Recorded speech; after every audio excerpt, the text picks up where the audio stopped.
Hello everyone, welcome to another exciting episode of Passing Dimes. Unfortunately, Dallas didn't want to come to China, but I'm here and we're making friends as we go. We ran into a 2012 Olympian. She's won U19 World Championships. She's medaled a silver at U21 Worlds, also as a ninth. She's been to World Championships. Canadian fans will recognize her from Edmonton, where they took a fourth. We're joined today by one half of Team Llama Becchara Palmer. Welcome to the show. Thanks, Josh. Thanks for having me. Yeah, this is great. Thanks for doing this. So, you're welcome. How about we give our fans just an update on your season? Because you guys obviously did well in Edmonton. You've been to World Championships. You're here at the Olympic qualifier. How's your season going, and what do you have planned for the rest of the cycle here? Oh, great question. Yeah, we started our season probably beginning of the year. Nikki and I actually only came together to play at the end of last year, so we're a new team. We obviously have trained together a lot and know one another, but a new team officially. So we had a really good start. We won the Sydney event on our home beach. It's like 5 minutes from my house, so that was a really cool event to win. And then from there, we qualified for Asian Champs. So we played Asian Champs, and we've sort of been targeting as many tournaments as we can. And the federation selected us for World Champs, like you said. So we went along and played that, and it's been an interesting first season. I think because we had the success up front, it was kind of it was a little bit disorientating in a way, because I guess we weren't expecting to do so well so quickly. So it was almost like we got a glimpse of what was possible and what the team could do, and then this season's actually been about building the foundation and kind of solidifying ourselves so that we can go and do that quite consistently. So yeah, that's kind of been the theme. I think this tournament was actually not originally on our cards. We weren't playing this one, so we've had a couple of months of sort of like our off-season break, not been on the sand, not been training together. And then last week got the call up to come out and play this event. So it was very, very last minute, but I guess we embraced the challenge and we're like, let's go and play and see what we can do. So we were a bit disappointed not to get through yesterday, but we saw some really good things, which is, I guess, quite reassuring given the fact that we didn't really have much of a prep. So some good reminders, and I think we'll carry on to our next couple of events with a bit more confidence, which are actually back here in China. So we're playing the 3-star later on in the year. Then we're going to spend about a week or so in LA training, and then we're going to go play Mexico. Nice, yeah. So the season does go pretty late. So you guys would be going roughly was Sydney your first? So you've been going from March to November? Or we actually played an event in Cambodia before Sydney. Wow. So it was like February through till November. There is no real season anymore. Like the tournaments are played throughout the year. Like there was a New Year's tournament in The Hague, right, or in the Netherlands. So it's like, that's why we sort of scraped together a couple of months in the last couple of months to have a bit of break and treat our bodies well and get strong again. Very cool. So you mentioned Sydney. Our athletes really enjoy going to that event, typically because when they kind of take the trip to get out there, they usually play in a pro event before, which is kind of nice that they get included in that, and then stay for the event. So for you, what's it like playing on home soil? Do you also play in the pro event before the Sydney one? Yeah, we did. So that was our Australian Champs, that event. So yeah, we played in that. I think maybe we got a fourth. I can't remember. It was like such a long time ago. So we have a domestic tour that consists of anywhere from, like in some years it's been like maybe 3 events, and then other years it's been maybe 6. And it works basically, each state will put on like a state open. And then at some point there is a national championship, which is kind of the big one that the federation kind of control. Okay. Which is great, because all the states do actually a really good job of their own like national, or their own local tour, I guess. And then their biggest event of every local tour sort of turns into the national tour.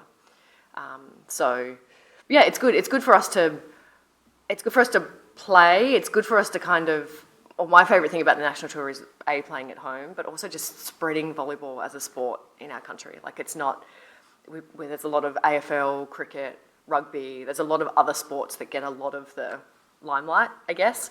So for us to be able to go out to each of the states and play and kind of get people to see the sport, I think is really important. And I think this is why that tour needs to kind of grow and keep, getting eyes on as much as possible. Now, is it fair to say, is indoor volleyball as popular as beach volleyball? Is it a little bit more popular? Who plays more volleyball, I guess, in Australia right now? Oh, that's a good question. I think in terms of like media and people seeing the sport and people kind of knowing the sport. I guess beach volleyball is a little bit more popular. Like we've had the success of Nat and Kerry in 2000, they won that Olympic gold medal. Even Taliqua and Maria Fay at the moment are winning medals at World Champs. So I think beach volleyball tends to get a little bit more recognition, but I think from a participation perspective, indoor volleyball across the country definitely has more people playing. So there's a lot more school programs, there's a lot more, I think Australia has the biggest school volleyball tournament in like the Southern Hemisphere. Like it's this huge schools cup, which is just massive in Melbourne. So I think there's probably a little bit different. I think beach volleyball is easier for Aussies to digest. Right. Because it's on the beach and you can have a beer and you can have a laugh and it's quite, fits with our culture quite well. Whereas indoor volleyball is generally tucked away in stadiums and you go to watch someone but you don't generally watch, just because you know the sport and love it. Okay, I see. So you had an opportunity, well, not an opportunity, you played with your indoor national federation, and now you're playing for your beach. Was there one that kind of drew you to the other, or were you just a high-level volleyball player that could have chose both? I think early on I did both. And I think my heart always has lied more so on the beach. I think I enjoy the extra responsibility that comes with only being one of two people. And being out in the sun and being able to travel to the places that we do, I think the beach is probably my preference. But then I think there's been times where the beach opportunities weren't around and there was nothing for me to kind of play or do. So flipping over onto indoor was just a way to keep playing and stay in a team and keep kind of feeling like I was progressing and making improvements in areas. So yeah, the indoor stuff is definitely very, I find it quite humbling. Like you get out on an indoor court and all of a sudden you're like, all right, I can't cut a ball or hit a line shot to get me out of trouble. Like you have to swing on the ball every time. So but I would say beach is probably my preference. So you mentioned you had a chance to play at World Championships this year. You also previously took a top 10. Just for our viewers who are trying to get like a hold of what the World Tour is and everything like that, can you just kind of describe why World Championships is like a different level tournament than say like a normal 4 or 5 star or even a 3 star? Like what makes World Championships kind of special for everybody? Yeah, I think on our calendar, and I think as athletes we have like the Olympic Games is obviously every 4 years, and that's because it's so infrequent. It's such a big tournament and one that obviously everyone wants to win.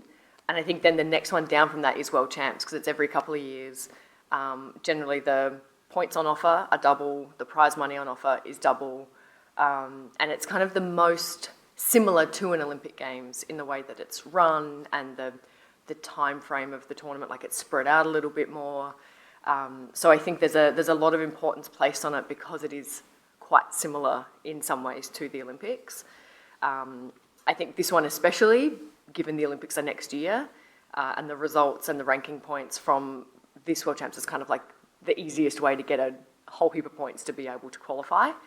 And I think also just the venue, the way that Hamburg did it, the centre court, the setup, everything was just kind of next level. It was pretty unreal. So I think that all of those things kind of contribute to World Champs being a really big deal on our calendar.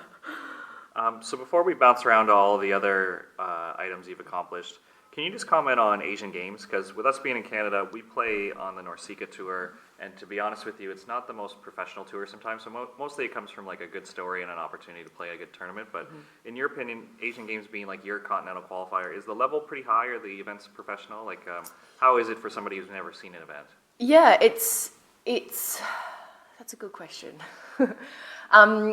There are, at the moment, I think on our Asian tour, there's 2 levels of tournaments. There's we'll call it like level 1 and level 2. The level 1 tournaments are pretty good. I think the locations that you go to sometimes can be a little bit hit and miss. So that's the same then. Yeah, okay.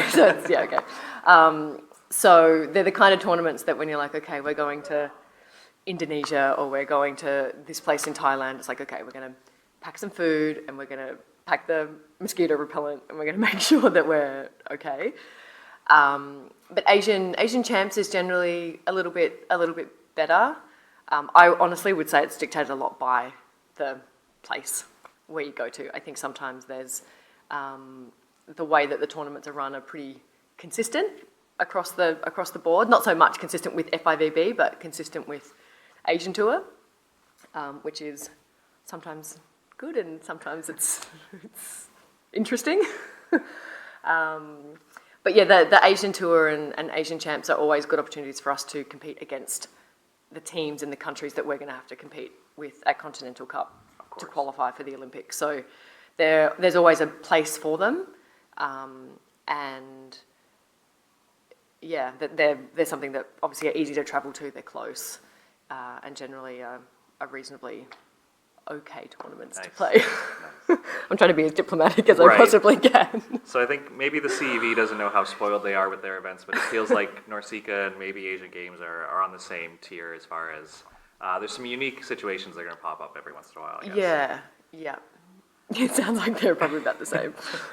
For anyone who's followed your career or is a big fan of the youth events, they would recognize that you took a ninth at U19, your first event, then you won, and then you followed it up with a silver at U21. Was that kind of your first exposure to the World Tour, was playing like these youth events? Yeah, absolutely. So I started playing when I was like 15, 16, so quite late. Like I played a lot of other sports, and I think as soon as I started playing, those Youth World Championships were like the thing. It's just like, this is what you're working towards, and these are the events you want to play. So I think I remember my first selection for one of those tournaments. It was actually in France, and I was like beside myself. It was my first overseas trip, and it was amazing.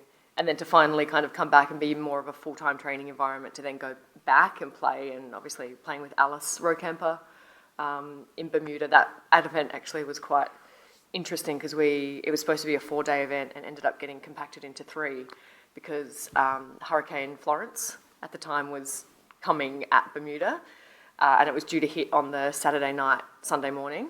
So we played our first game, and then we basically had a big meeting, and they were like, we have to shorten this tournament up because we're going to get blown away. So we were like, okay, great. So we ended up playing basically a 4-day tournament in 3 days, and we won it, which was amazing. It was very windy, as you can imagine, and then we ended up just getting locked in the hotel for the next probably like 20 hours because we couldn't get out. The hurricane was basically coming through, and we were stuck in this. It was a very nice hotel, thankfully, but we were stuck in the hotel. I remember at one point we tried to go out and open the door, like we wanted to. It's like, as Australians, the idea of a hurricane from South Australia or Southeastern Australia is so foreign, and we were like, it can't be that bad. These are 17-year-olds who've just won a tournament who think they're obviously on top of the world. And I remember we went out to try and open the door in the lobby to try and get out to see what it was all about, and two of us couldn't pull the door because of the like pressure of the wind. We couldn't even pull the door open, and we were like, okay, it's pretty windy out there. Let's just go back to our room. So that was a pretty crazy tournament, actually, a very unique situation. But yeah, the junior program in Australia is quite strong, and we have some really talented youngsters that come through either state-based programs or the national program, and there's heaps of opportunity for them to play both in Australia at Asian age events, and then obviously the Junior World Champs. So it's it's a nice tradition, I think, of Australians that we do quite well at those junior events. Yeah, I was just going to follow up with that. So you've won 2 medals. Your partner, Nicole, won U23 World Championships. So the process or kind of the training, do you win in a qualifier? Do you be identified by the federation? Like, how do you get into this program? And then what is the training to lead up to this? Because like you mentioned, it looks like every year Australians are doing well. We do all right, yeah. I think generally there's like I don't know exactly how it works now. I have a bit of distance from the junior program now. I'm by no means a junior anymore. But there's kind of like a talent pool where there's a group of either girls or guys who have been identified as being talented or having potential to be quite good. And then there's selection camps. So there'll be sort of a 3 or 4 day event, or not event, but camp, where it'll be like training sessions. There'll be some testing stuff, like physical testing, a little bit of psych stuff, like teamwork things. And it's kind of this whole live-in environment where you basically put yourself up for selection, and at the end of that, teams will be chosen, and then you train with your coach probably in your state and wherever you are, and then off you go. So I remember those selection camps being pretty full on. Like you're there with 20 other girls who all want the spot to go to this event. So it's pretty full on, but I think it's a really good thing for young athletes to go through and to know that they have to kind of step up and prove themselves and show themselves to be capable and mature and able to kind of go and deal with the pressure that comes from being at a world event like that. Yeah. So will your federation try to match partners if there's an opportunity for that, or would you, because you're at such a young age, sign up with a partner that maybe you're familiar with, or what's the process on that? It's a little bit of both. I think sometimes it depends. If you're, like say if there's a Queensland pair who have been playing really well together and doing well, they'll kind of stay together. When I was going through, you kind of had a choice that you could say, oh, I'd like to play with this person or this person. But ultimately the federation have the final say, and I guess they choose the athletes that they think kind of have the potential and want to see sort of progress, I guess. Nice. So the more experience I get on World Tour, the more I learn about federations. So in Canada, we have kind of a centralized program for our younger players, but our senior athletes, if they earn a certain amount of results, they can train wherever they want. It seems like the Americans are the wild, wild west, where they train wherever they like, they hire a coach whoever they like. I found out recently Estonia is the program. They don't have a beach volleyball federation, so that was a great story from them. How good. For you guys, are you a centralized program, or do you have the freedom to hire your own coach and train anywhere you want? Like, what is the process? Because it looks like Australia has a lot of depth and players from all over, so I'm just wondering, are you guys in a camp-based program, or is it freedom to do whatever, whenever? Or Yeah, I guess Nikki and I are in a very unique situation, and probably not one that I have seen any other Australian team in that I guess the overarching is that we have a federation program, a high performance program in Adelaide, in South Australia, where there's the head coaches, there's the men's program, women's program, which is kind of like the high level, plus then there's the development athletes as well. So they're all in one place. There's strength and conditioning, it's like an institute, it's all in literally one place. I was part of that for quite a few years and am not anymore. So I live in Sydney and Nikki lives in Adelaide. So she trains within the daily training environment and kind of gets what she can from a strength and conditioning and a training perspective. And I train in Sydney, so I also work full time. So around my work, I train on the sand and on the beach, on the beach and in the gym. And we're just in the process now of sort of trying to formalise coaching structure, all of that funding, all of that kind of stuff. But we are apart for 2/3 of every month, and then we come together for a camp at different times, depending either in Sydney or in Adelaide. So I guess our team came together and was formed. I was out of the sport. I was working full time. I kind of felt like maybe my volleyball days were done, and kind of was okay with that, I guess. In hindsight, I probably wasn't as okay with it as what I thought I was, but and Nikki had been injured and sort of been out, and we actually met up at a wedding. And she was talking about the struggle she was having to find someone to play with and to push forward to Tokyo 2020. And it was like this light bulb kind of went off in her head, and she looked at me and she was like, you should come and play with me. Like, we would be great together. Let's go and do this. And I kind of laughed at first. And I was like, yeah, that's funny. Like, that's not going to happen. That's ridiculous. And then the next day we chatted again, and I was like, actually, maybe this is something that okay, let's do this. So we kind of came together, and we've always said that each of us are so well set up and really happy and content in our respective cities, and that for either of us to move the other way, we would have to have a really extraordinary situation that would be 100% worth it and worth, I guess, that sacrifice. And as of yet, we haven't been able to find that in either place. Which is why we are both separate and we come together. But I think there's something really unique and really special about it, and I think it kind of is starting to become our X factor, I guess, in a way. Like the fact that we can come together and play this tournament off 2 or 3 days' notice, it's not really all that weird. Like, we're kind of used to coming together and playing a tournament after not necessarily training together. So it's a very unique situation, and at the moment, I guess, I'm not even kind of sure, to be honest, whether or not we fall within the federation or outside the federation. I feel like we're kind of sitting on the fence, and that kind of hasn't really been clarified yet. But to be honest, it's neither here nor there. I think we're going to keep doing our thing and playing as much volleyball as we can, and we'll see where that gets us. That's so impressive. I had no idea. So for our listeners, and now my knowledge, because this didn't come up in my research, what is your profession? I work in a tech startup. I'm a marketing specialist. So yeah, I've been doing that. I got my first gig actually. I started a marketing degree when I left school, and then realised that study wasn't my thing, so I left that pretty quickly.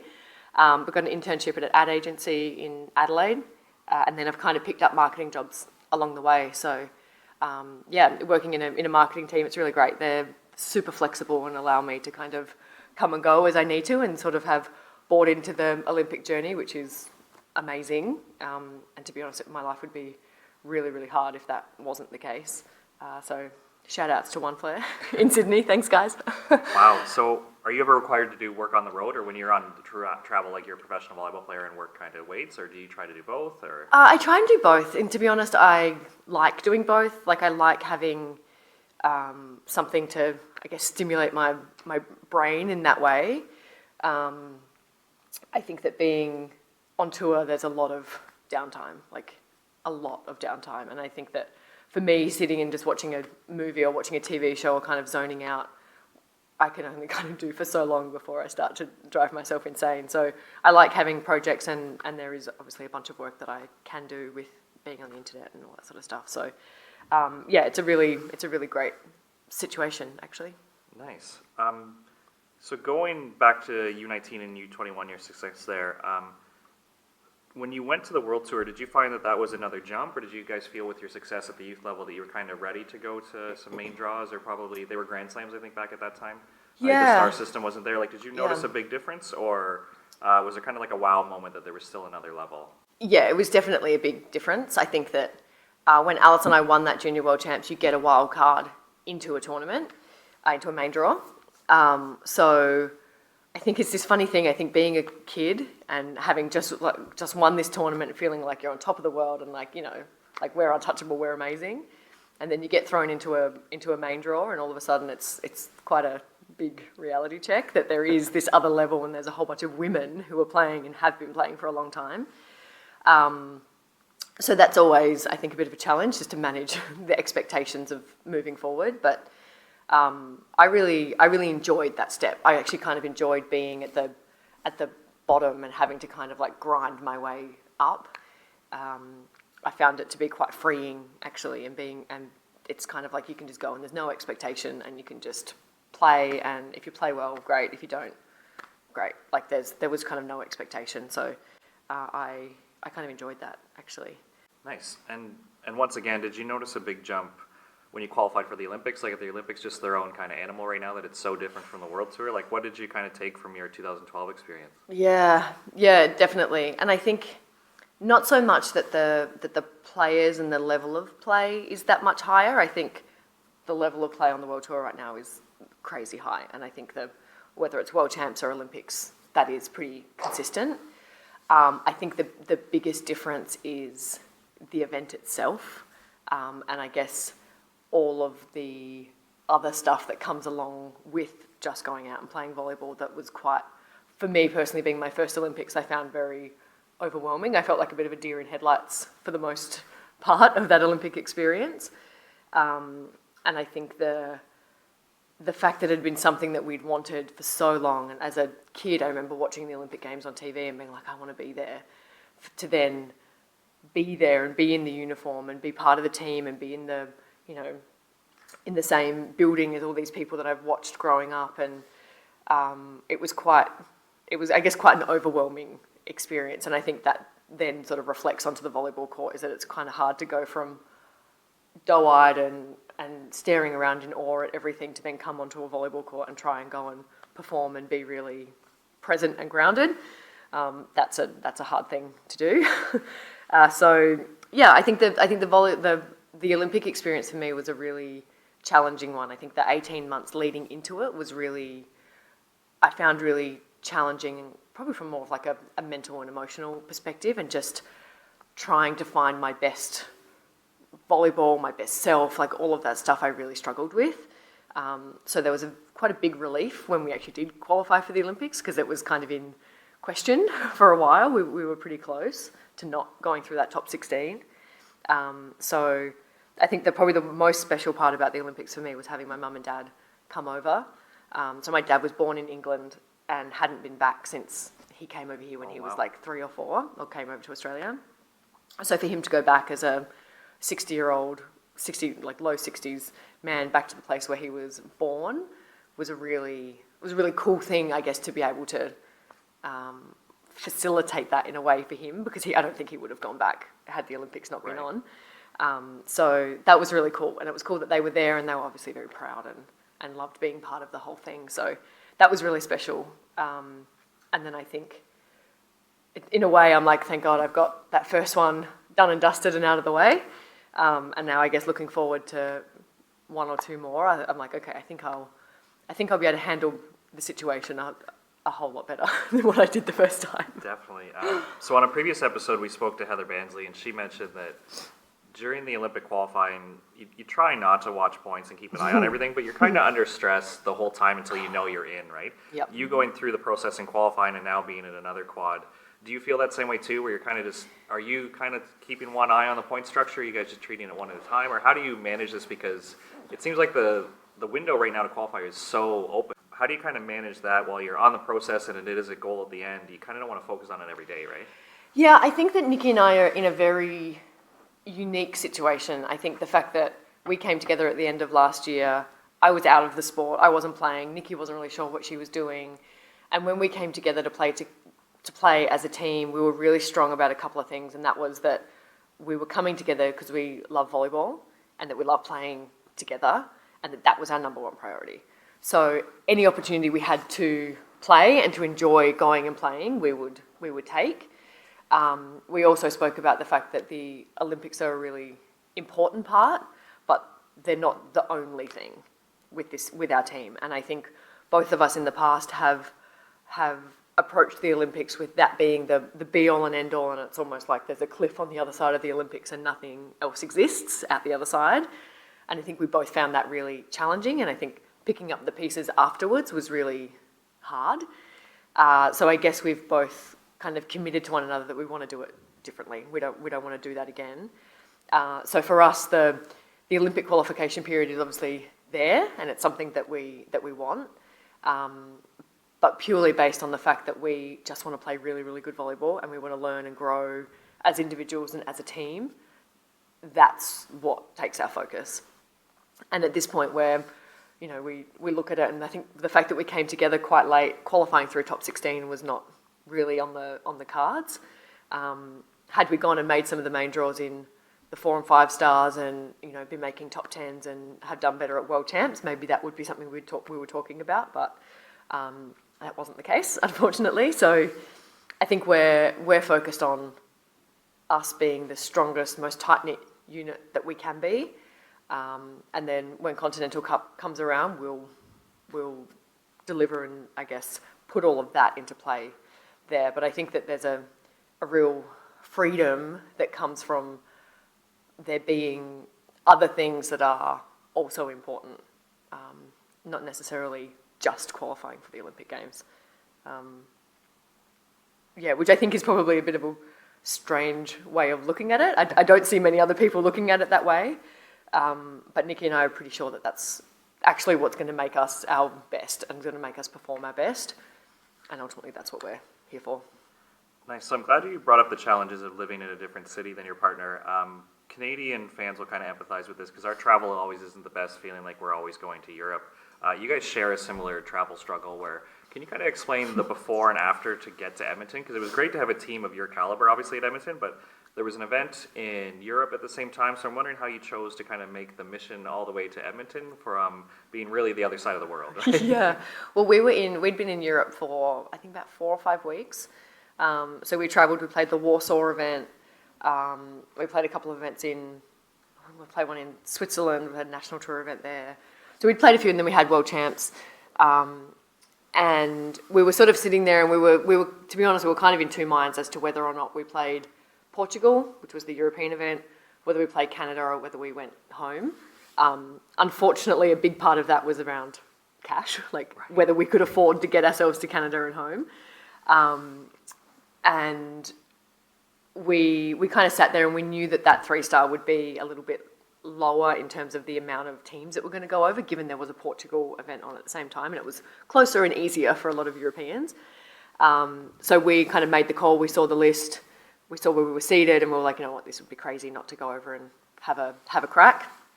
I love Canada. It's probably one of my favourite, between Canada and Norway are like my 2 favourite countries outside of Australia, so it was not a hard sell by any means.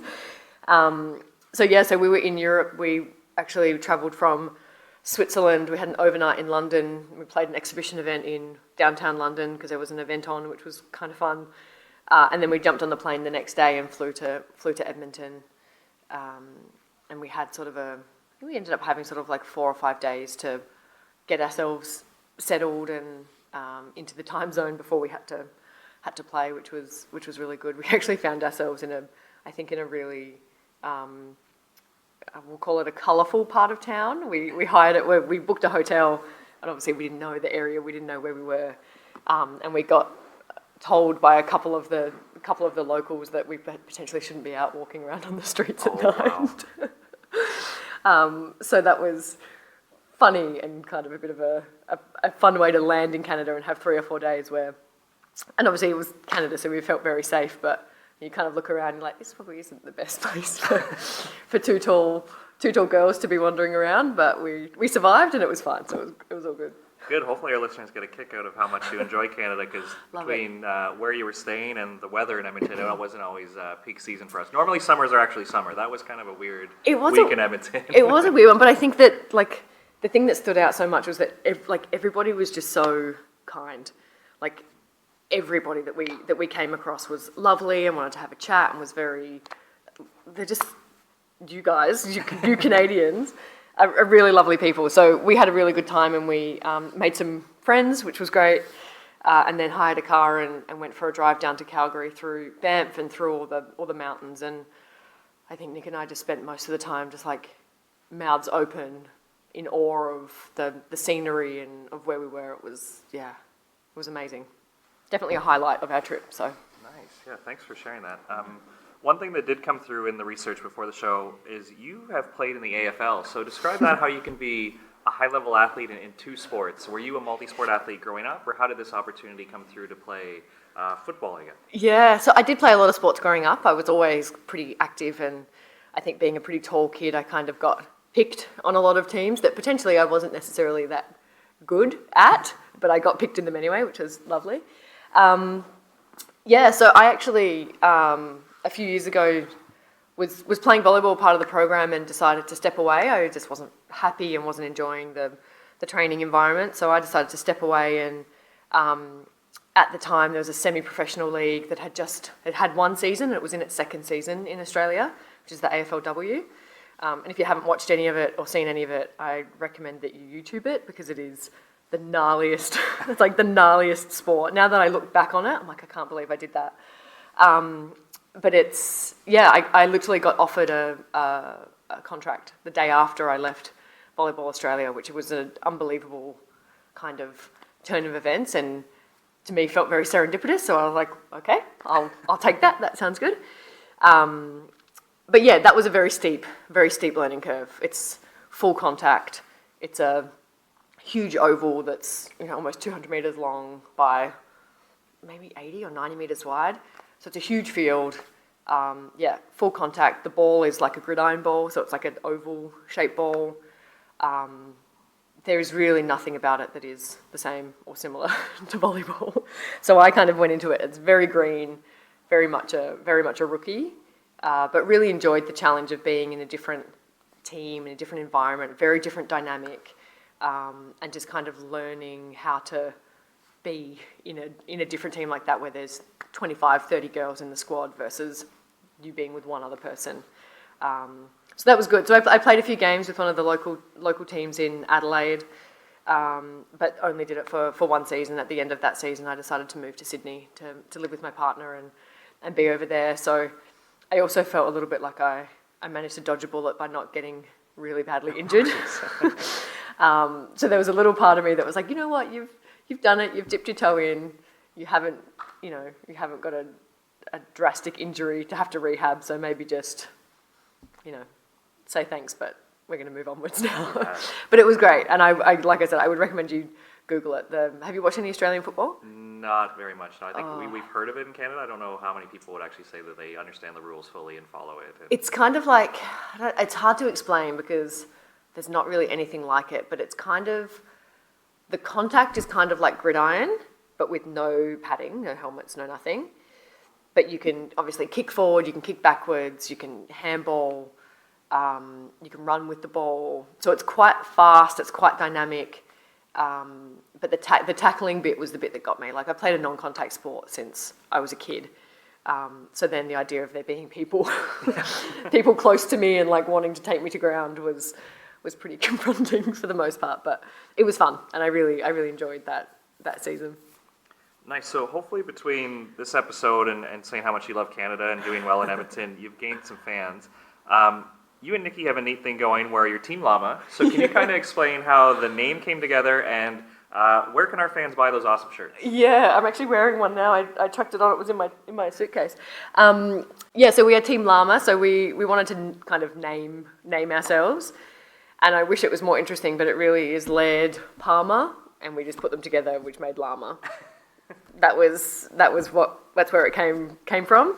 But we were in a kind of a spot at the beginning of this year where we weren't kind of getting any funding, and we didn't really have a pool of cash that we could go and travel with, and we needed to do some fundraising. So we made these T-shirts, and a good friend of ours, Meg Minkley, did the picture on the back. She made a bit of a German-themed world champ style llama, which was pretty cool.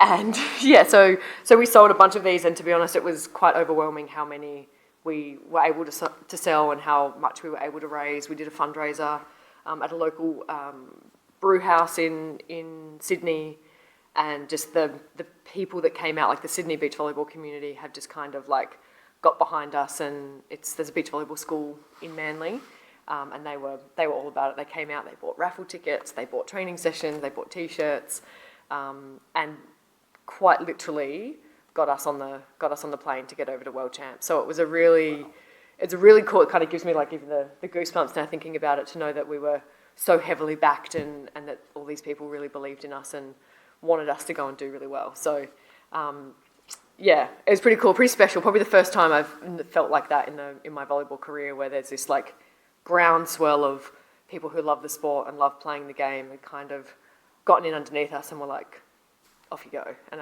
they kind of, I guess, gave us their vote of confidence through buying things or just donating or whatever it was. It was actually really, really special. So, so we have a few there at, our website is teamllama.co. And I'm not sure, I hope there's some on there at the moment. If there's not, send me a message on Instagram. I can send one out at some point.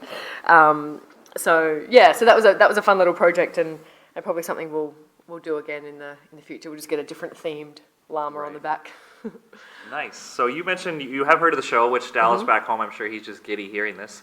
One thing we do try to push is just kind of a unique story that, as much as this is professional and the athletes are super high level, there are some unique opportunities that happen to volleyball players. Is there anything that's happened on the road where you're kind of just like, I wasn't expecting this when I was dreaming of being a professional volleyball player growing up? Oh, that's a good question. I think there's lots of things that kind of you can look back on and sort of laugh, like that Bermuda story about getting caught with a hurricane coming in is up there with a very unique, I guess, situation that we found ourselves in.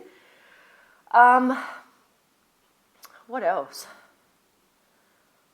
That's a good question. You stumped me with that one.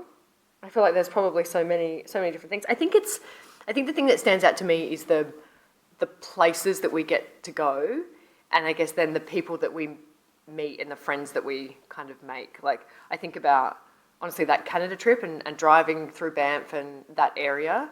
And during that time, we pulled up on the side of the road and there's like a black bear 10 metres away from us, which all the Canadians are probably scratching their heads and being like, you're an idiot, why were you so close to the black bear? Which is very fair. So we, and I actually will tell you that story because we pulled up and there was a lot of people, this this bear was just eating some berries on the side of the road. And we pulled up in the car, we got out, took a couple of photos, and then Nikki turns to me and she's like, I think it's time. Let's get back in the car. Like, there was some spidey sense in her that was like, we need to get out of here. I'm like, okay. So we got back in the car, we shut the door and looked up, and this black bear went charging at these people. It's not fun. It was funny, but it's not funny. This black bear's turned around and just come at the like lineup of people with their cameras sitting on the side of the road, who were literally 10 meters away. Like, they were very, very close. So we got back in the car. This bear's come at them. You should have seen the people. Like, there was flying up on top of the car, on top of the bonnet of the car. They were like, so I've never seen people scamper quite so quickly. And then the bear just proceeded to walk across the road down the other side, started eating berries on the other side of the road. Gosh. And it was a really kind of surreal thing where I was like, I feel like this could have gone very, very wrong very, very quickly. And it didn't. And there was locals that were driving past and just yelling out of the car, just like, get back in your car. Like, what are you doing? And I was like, oh, that probably is good advice. We're going to take off. So I think it's experiences like that I think we were there because of volleyball. And there's, I think about doing a hike in Norway up to a place called Pulpit Rock, which is a very, very flat stone with a 800-metre drop. There's no fencing, there's no nothing, and you can literally sit on the edge of this rock down to the fjords beneath, and it's like the tournament was half an hour away from there, so we got to go and see it, and I think they're the things that stand out to me as being pretty cool that we're able to be in those places and see those things. Aside from, after the Olympics, we went to the Prime Minister's house in Canberra, and we went to their house and had like morning tea with the Prime Minister and her staff, and in this pretty amazing place right near Sydney Harbour Bridge and the Opera House.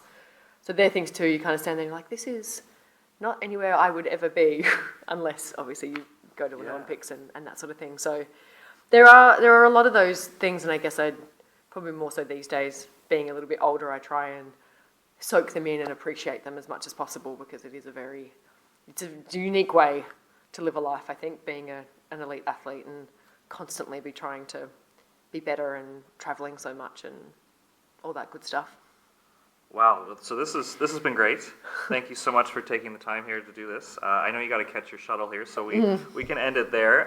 Hopefully you've gained some more fans. So what's the best way for them to follow up? You mentioned the Team Llama website they can check out. What's your Instagram? My Instagram is just @Becchara. It's one of the perks of having a unique name is that I get @Becchara, and my Twitter is the same, so you can follow me there. Shoot me a message. I'm more than happy to have a bit of a chat. So that's probably the best way. And then the website teamllama.co. There's actually not a lot on there, mainly just t-shirts. But yeah, that's probably the easiest way. Awesome. So yeah, thanks again, and hopefully you made some fans out of this. And thanks again for taking the time. Thanks for having me. Dallas, you missed a good one, buddy. Special thanks to Becchara Palmer for joining the show. Hopefully Team Llama gained some new fans by joining our show. If you would like to hear more from our Olympic guests, go back and download episodes with TJ Sanders, Heather Bansley, and super best friend of the show, Ben Saxton. If you want to hear more from our international guests, you can go check out our episodes with Mart Tiisaar, Kusti Nolvak, Mathias Berntsen, and The Billy Allen Show. Please leave a comment and a 5-star review. Please subscribe so you don't miss any of our bonus content, and stay tuned for new episodes every Friday. Stay excellent, friends.